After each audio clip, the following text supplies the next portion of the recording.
Welcome to Good Goodbyes, the Funeral Facts podcast. We are really glad you found us. In this podcast, me, Simon, a funeral director, And me, Tina, I'm an independent celebrant. we discuss all things funeral in an informal space to demystify what happens when we say goodbye. Based on your questions and queries, Si and myself are two industry professionals that are going to chat through the hows, whats and wherefores. We actively work in the funeral industry in Devon in the UK. So we hope you enjoy the episode ahead. Welcome to Good Goodbyes. Start. Hello and welcome to Good Goodbyes. This is Tina and I have a guest with me today, Alison Jordan, and she'll introduce herself in a moment. But we are missing Simon because he's currently visiting a chapel. So just Alison and I chatting today.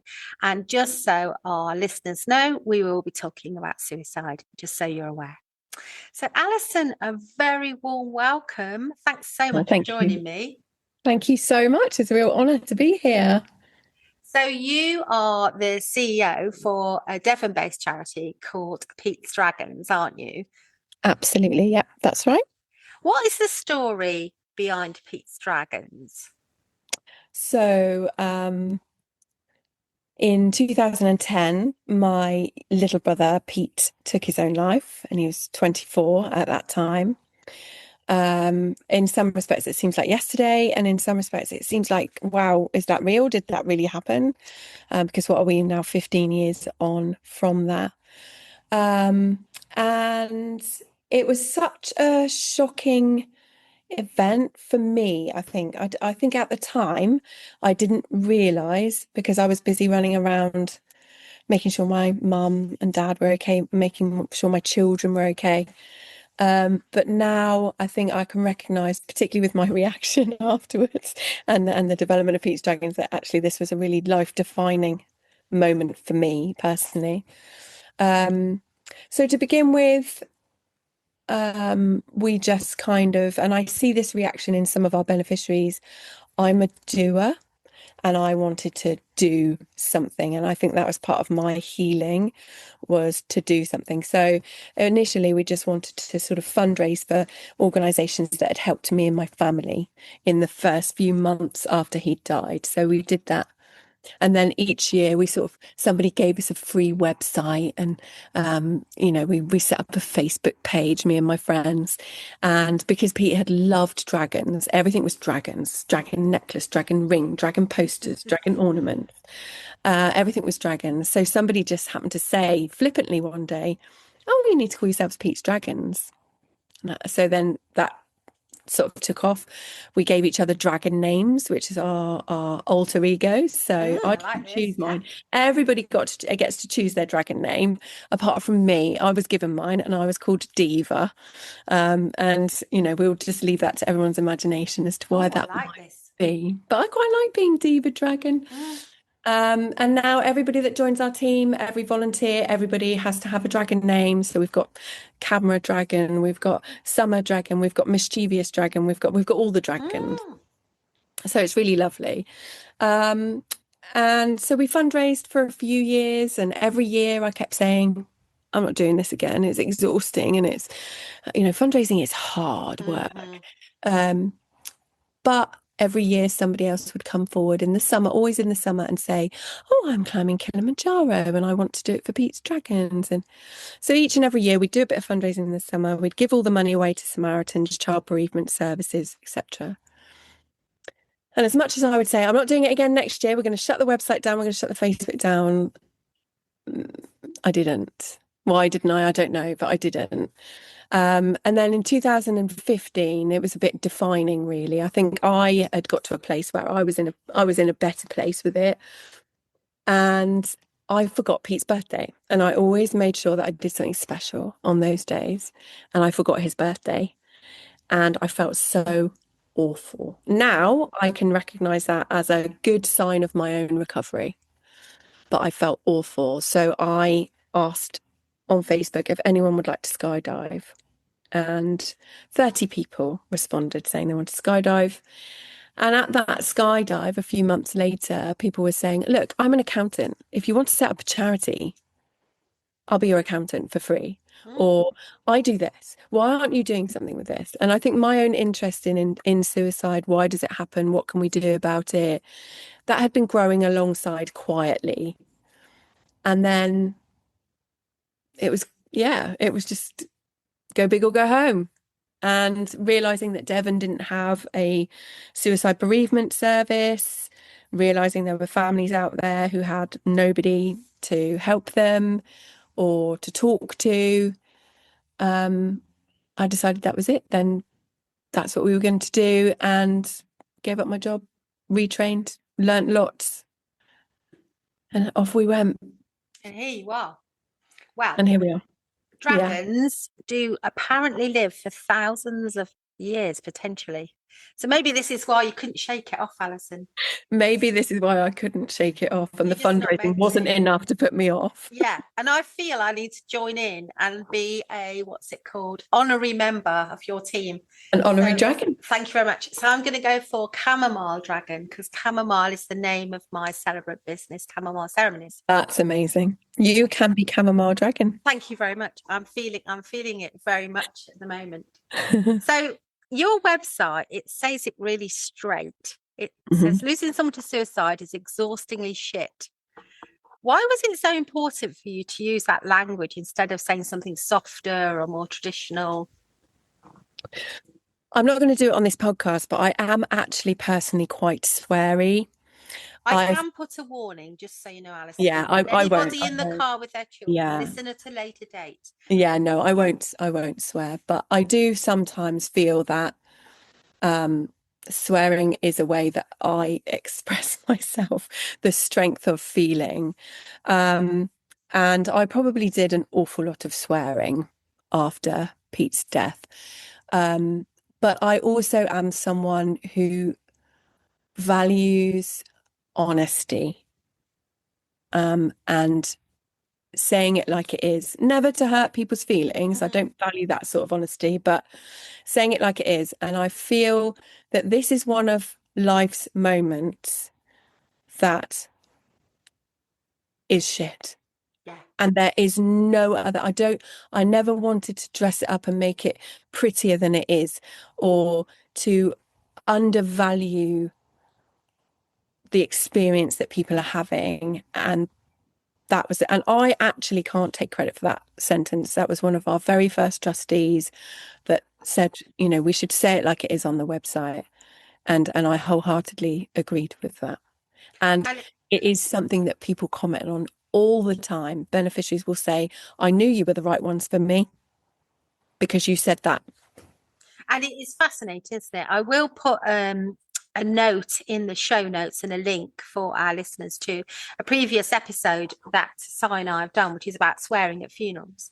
I listened to that one. It's great. Yeah, thank you. And I think when I go to see families, if they feel they have to, some families wouldn't swear, and that's not just what they're about, but some people feel they have to filter themselves, and they're constantly like on the edge of trying to be polite for my benefit instead of just like being themselves and saying exactly how it is. So I'm with you on this. If that's how you wish to express yourself, and the only words that are nailing it for you is that it's exhaustingly shit, then that's what you should say. Absolutely. No. I agree. So what are the biggest myths that people still hold about suicide and grief? What are your thoughts? Suicide, there are many myths that still kind of prevail. If people are talking about it, then they're not going to do it. If I ask someone about suicide, I'm going to put their idea in their head. Those are probably the two that prevent either people from reaching out, because, if we hold on to the belief that people that talk about it don't do it, someone who's really feeling that they've got suicide thoughts isn't going to reach out, because they're going to think, well, if I mention it, people are going to think I'm not serious. So that one is a real catch-22 situation that stops people from reaching out. And sorry, what was the second one I mentioned? You said it when people's belief that if you talk to someone Oh, you could about put it it, into someone's you'll put mind. the Yeah. idea in their head. Yeah. Yeah. Mm. And you know, when I'm teaching, I always explain, you know, people are either having suicide thoughts or they're not. You know, it's much like our kind of sexuality. You know, we can't just change that on a whim, and we can't be influenced to change that. We are who we are. And it's the same if we're having thoughts of suicide or not. We either are or we're not. So, you know, by asking someone if they're having thoughts of suicide in a really kind and compassionate way is not going to make someone who's already having the thoughts will be like, wow, that's so nice that someone's actually asked me. I feel really relieved. Someone who's not, it would be like, well, I know it's an option, but actually, no, I'm not having those thoughts. Yeah. But you know, it's for me, it's always worth asking the question, because for someone who says no, should they ever have thoughts in the future, they know that you are someone who's happy to talk about it and that they can go to. So you've opened a door for the future, possibly. But those are the biggest ones. And I think, you know, I feel like we've built up all these myths, and all of them are based in fear. They're just based in us being scared of suicide, and building up these myths to almost give us permission to not ask questions, to not delve into it. And I think, you know, if we just could get a little bit braver, it would make a huge difference. Yeah. Because I often think forbidden subjects, I'm going to do my inverted brackets around that, like death and dying, and talking about all the D words. You know, I'm a hospice nurse by background, so death, dying, dead. All of that has almost a hierarchy of what you can and cannot talk about. And sort of like right up there in the let's not talk about this is death by suicide and children's death. That seems to get like a really don't go near those subjects. And I couldn't agree more with everything that you said, you know, and my kind of amusing side of this is, you know, talking about death will not make you die. Much as talking about sex won't make you pregnant. Yeah, absolutely. You really can talk about these things, and like you say, just then someone knows you're a safe space. Yes. Yeah. It's never a wasted question, I think, because you're just advertising the fact that you are comfortable. All right, your heart might be racing on the inside when you ask the question, but you are showing people that you are someone they can go to. You are happy to have these conversations. And the more people like that in the world, the less people will feel alone, isolated, and not know where to turn. Yeah. And I did my mental health first aider training recently, and to learn that statistically, a couple of years ago, there were more deaths by suicide than there were road traffic accident deaths. It really wakes you up and makes you realise that, you know, we talk about road safety, you know, we should talk about lean into it safety a little bit. Yeah. Absolutely. Do you think society is getting better at talking about it, or are we still whispering about it a bit, Alison? I think sometimes I have a bit of a distorted view, because obviously it is my life. So, and I work with people who work in it. So, you know, the word suicide is used probably in this building hundreds of times a day, across the organisation, certainly. So I think I potentially don't see it from the outside in anymore like I used to. But having been working around suicide for around 15 years, I would say that we are so much better. So much better. The press is getting better with the way it reports, definitely. Much more responsible. Not perfect, but hey, none of us are. I would say that people are more happy. I mean, in the early days, if I'd go to a dinner party or something and someone would say, "So, Alison, what do you do?" And I'd say, "Oh, you know, suicide bereavement support, suicide prevention." And you just get the sharp intake of breath and the ooh, and people not really wanting to engage in conversation with me. Now I get much more of a wow, what's that like? What, that must be hard work, that must be challenging, but that must be so rewarding. So very different. I think we've become much better. There's been an awful lot of documentaries and things on the television that have really helped with that. We're getting there. We're a lot better than we were. So thinking about that education of us all, what do you wish people would stop saying when they're talking to people about who are bereaved by suicide? And what do you think is helpful instead? It's a really big fear. It is a fear of people to say the wrong thing, upset people, and a lot of what we've been role modeled, all of the things that we say are factually correct, but often unhelpful. Things like, oh, you're young enough to meet someone else, and we know that it comes from a nice place. We know that it comes from a place of care, but actually, and it's probably factually correct. But for someone to hear that at the funeral, potentially, of someone that they loved with all their heart and feel that they're their soulmate, not helpful at all. So, but those are the sorts of sayings that we've been role modeled. So, it's really difficult. I think the worst thing for people bereaved by suicide is actually when people say nothing and cross the road. And I would say to people, you don't have to say anything. In fact, one of my and it always makes me slightly emotional, one of my best memories of someone handling Pete's death in a way that I needed it to be handled was my return to work a few weeks after he died, and being very nervous about that and not actually feeling myself still, and walking to my desk, and on my computer was a post-it note, and it just said, no words, just hugs. And I turned around. It always makes me a bit emotional. I turned around and a colleague was just stood there with his arms out. And that is it. You don't need to worry about what to say. You don't need to say anything. You just need to express something, whether it's a squeeze of the hand or a stroke of the arm or a hug. In fact, that's so much more powerful and appreciated than anything that's going to try and pacify that doesn't really mean anything. So, but I understand that we're all scared. Before working in this, I would be a bit nervous about speaking to someone who was recently bereaved, and I wouldn't know what to say.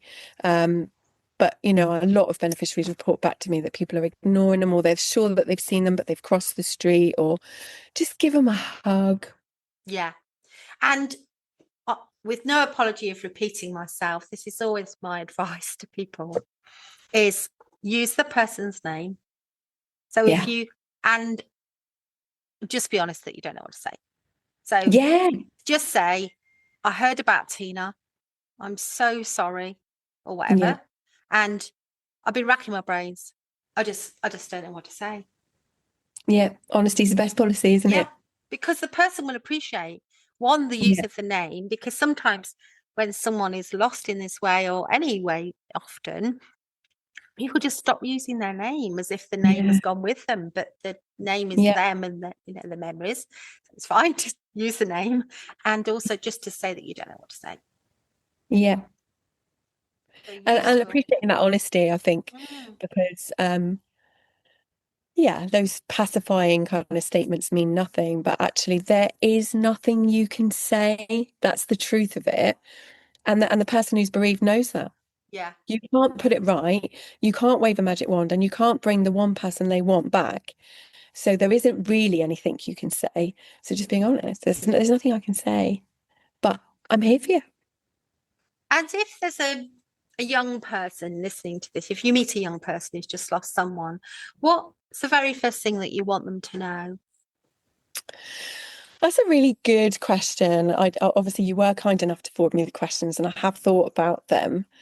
I think from a Pete's Dragons perspective, we just want them to know that they're not alone in this, and that this is the one place, and they might have more, and that's fantastic if they do, but this is the one place where anything goes. Anything. Any of those conflicting feelings, thoughts, weird emotions, anything that they think or feel, you can share it with us. We make no judgment of that. We just get alongside you. And I think that's the most important message that we need to get across to our young people immediately. I mean, we support all ages, but young people, it's that knowledge of you're not going to be judged for anything you say in here, and you can air it all. And we're here for you.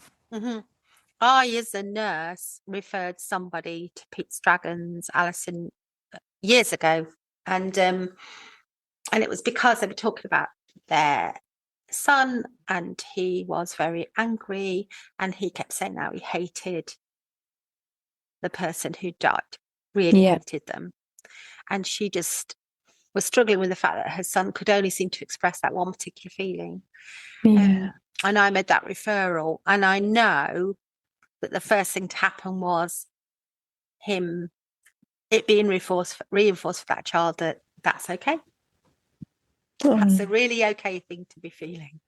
That's so lovely to hear. I know, isn't it? Whereas everyone else, I think, was trying to fix that feeling and say, well, I know you're angry, but there's also this, and just that sort of idea. So, yeah, you're right. Meeting people where they're at is sometimes the way people talk about it, isn't it? But I think that idea is really special.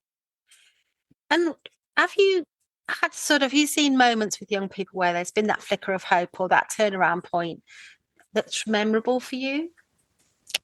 Oh, so many. I bet that's hard to choose. Yeah, it is really hard to choose. It is really hard to choose.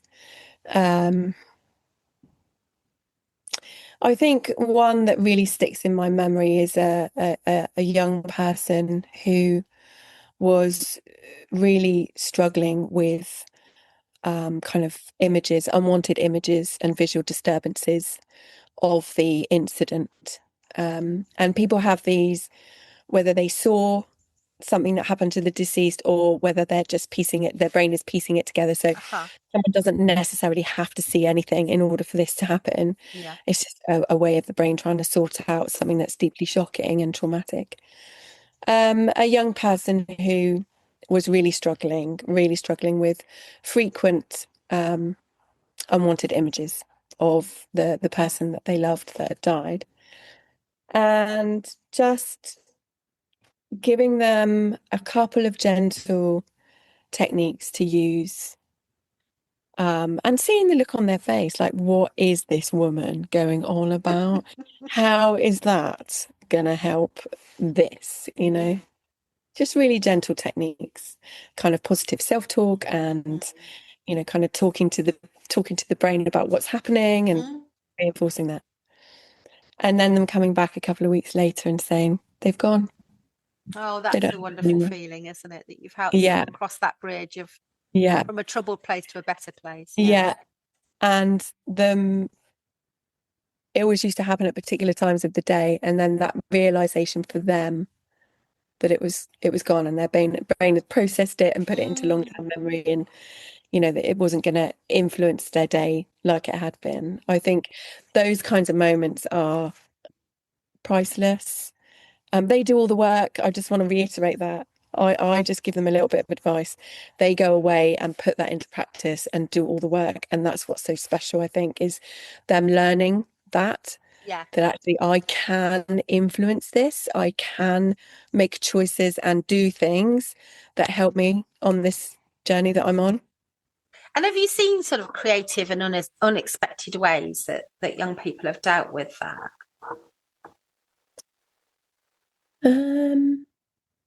Yeah, I suppose they're all so different. They're all so different.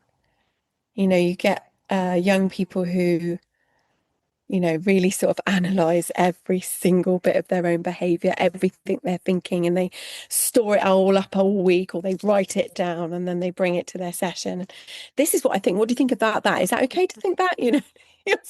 Some of the difficult to cope with, because you've got a whole week of stuff that you've got to deal with in an hour. But yeah, I love that. I mean, some of the suicide bereavement specialists have fantastic resources and tools that they use. We have like a mini me where we have a little person that's kind of on a big sheet of paper, and we get the young people to draw their physical sensations around the grief, and then we try and work out what they are, and is there anything we can do about, some people hold anger in their tummy.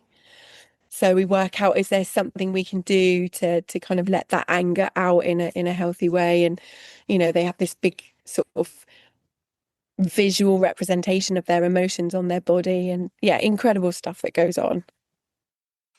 And so being close to a world where, as you say, talking about suicide and death and bereavement in this way becomes like your norm, even if it's not, and your team's norm. What do you do for your self-care? What do you do to sort of redress the balance? So, organisational wise, to look after the team, obviously regular one-on-one clinical supervision for the frontline staff and the back office staff as well, because they're still around that environment of suicide, even if they're dealing with the finance of the charity. Or so the staff get clinical supervision. The frontline team that deal with, work with beneficiaries day in, day out, they have, a monthly team meeting where they're encouraged to bring any issues or emotional reactions or anything that they need support on. We have staff wellbeing programs, etc. And, particularly the suicide bereavement specialist team are encouraged to practice what they preach, i.e. you can't be sitting and teaching breathing techniques to somebody if you're not using them yourself. You can't be going on about the benefits of journaling if you don't journal yourself. So they are very immersed in wellbeing and self-care.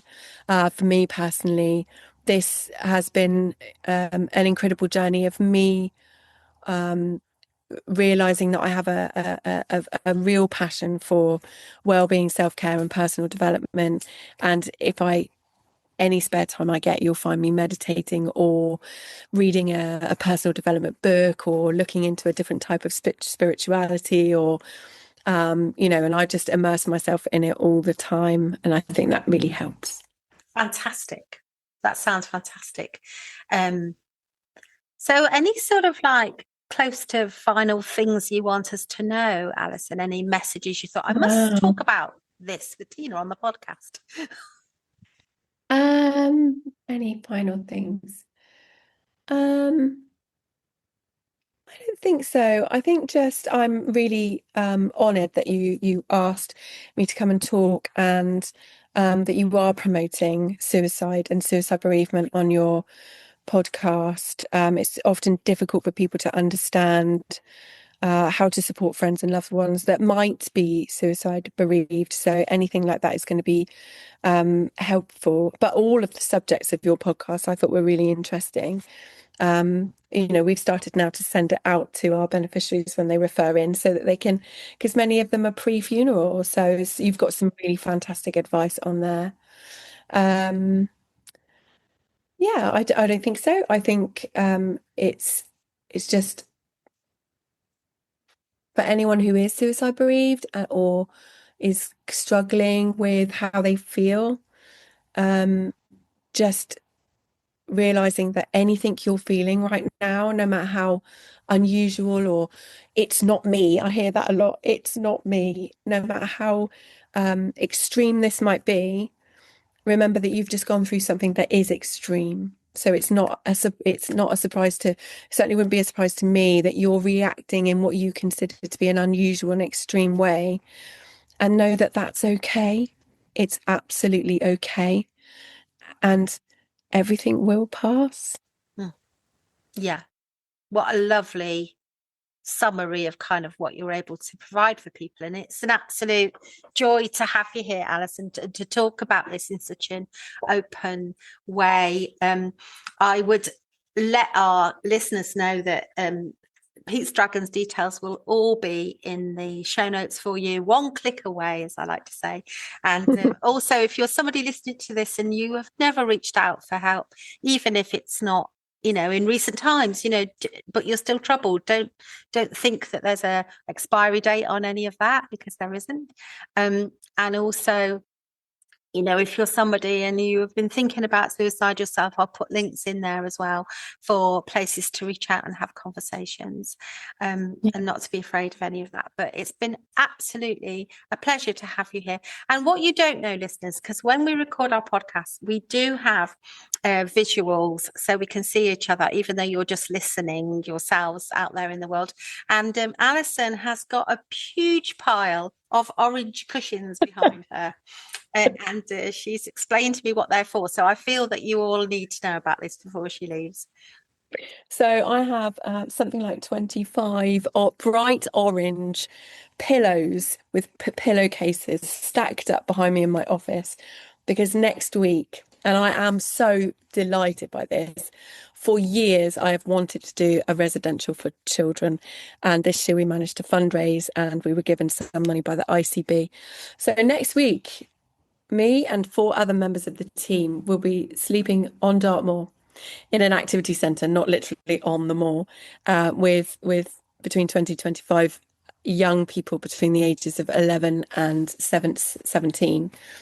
We're giving them 3 days of activities and fun and good food and campfires. And we've provided everything for them so that they don't. That's why the pillows. We've managed to fundraise so that parents don't need to pay anything for anything. And I am scared and excited in equal measure, but it's something that we want to grow into an annual event so that the kids know every year they will get to see the same faces and maybe a few new ones, and that they're not alone. There are lots of other children across Devon in the same situation as them, and they get to see them once a year and make some new friends. So that's why the pillows. Perfect. And it feels like the thermals will be part of that trip, I'm sure. Oh, yes, I have bought many thick layers of clothing for this.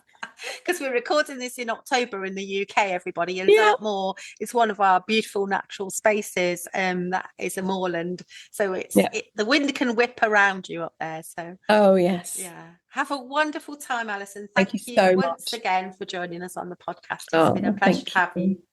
Thank you. You've been listening to Good Goobyes, the Funeral Facts podcast. Please do like, subscribe, comment and share. Drop any questions on our social media, on Instagram, or in the text option in the show notes.